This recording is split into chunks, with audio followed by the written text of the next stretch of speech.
the war that changed everything. The galaxy was at peace for centuries, or so it seemed. The great empires of the cosmos had drawn invisible lines, creating a fragile balance of power. Humanity, a relatively young race in the grand scheme of the universe, was seen as insignificant, a species too primitive to pose a threat, too distant to warrant attention. But that perception would change in the most violent way imaginable. It began with the arrival of the Ether Dominion. They were an ancient and ruthless empire, conquerors of countless worlds. Their fleets moved like a plague, darkening the skies of every planet they touched. When they reached Earth, they didn't bother with diplomacy or demands. They simply unleashed destruction. Cities were turned to ash in hours. Billions died in the first wave of attacks. The Aether Dominion didn't invade for resources or land. They came for humanity itself. Our genetic material was valuable to them, a key to unlock further evolution in their species. Earth became a harvesting ground. But humanity wasn't as weak as the galaxy believed. The remnants of Earth's militaries regrouped in underground bunkers and hidden fortresses. These survivors were not just soldiers, but engineers, scientists, and civilians with nothing left to lose. They quickly discovered something the Ether Dominion hadn't anticipated: humanity's resilience. Where other species crumbled under the weight of the Dominion's oppression, humanity adapted. Fast. General Elias Vorn, a charismatic and brilliant leader, rose from the chaos. He unified the fractured remnants of Earth's forces into the united human resistance. His speeches ignited hope, his strategies brought victories, and his sheer determination became a symbol of humanity's fight for survival. The resistance knew they couldn't match the Aether Dominion's technology head-on. Instead, they used guerrilla tactics, exploiting the enemy's overconfidence. Human ships were outdated, but their pilots were daring and unpredictable. Every victory, no matter how small, was a lesson learned, a step closer to leveling the playing field. And then came the breakthrough. In the ruins of New Geneva, a team of scientists uncovered a piece of ether technology, a damaged neural core from one of their ships. It held the key to understanding the Dominion's networked communication systems. Dr. Aisha Rahmani, a prodigy in quantum computing, led the effort to reverse engineer the device. Within months, they cracked it. Humanity could now hack into the Dominion's systems. The first major victory came at the Battle of Titan.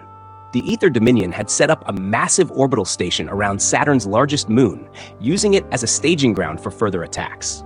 The Resistance, using their newly acquired knowledge, infiltrated the station's systems. They turned the Dominion's own defenses against them, causing chaos within the ranks. For the first time, humanity destroyed an ether stronghold. The news spread like wildfire. Other oppressed species, inspired by humanity's defiance, began to rise up against the Aether Dominion. The galaxy was waking up, and humanity was leading the charge. But the war was far from over. The Dominion retaliated with a ferocity unmatched in galactic history. They sent their Dreadbringer fleets, massive city-sized warships armed with planet-destroying weapons, to crush Earth once and for all. Humanity's forces were no match for their sheer power.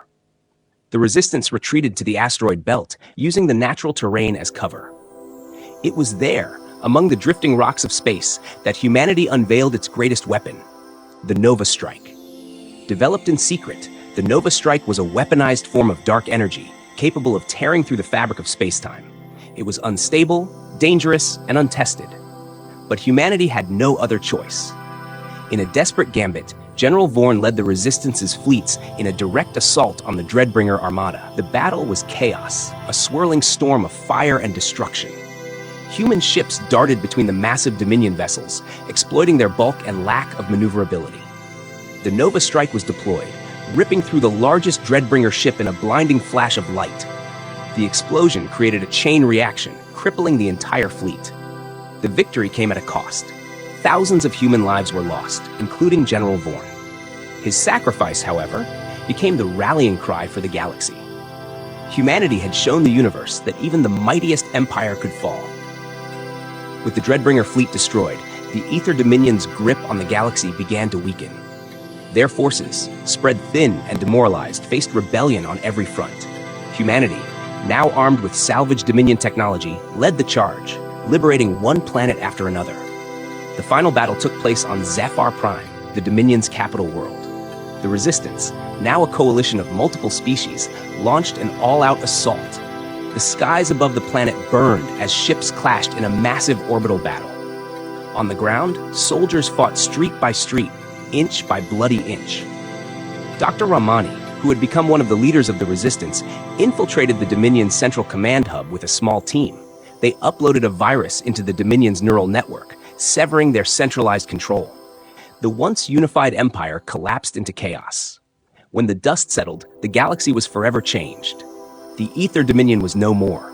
Humanity, once considered insignificant, had become a beacon of hope. Earth was in ruins, but its spirit was unbroken.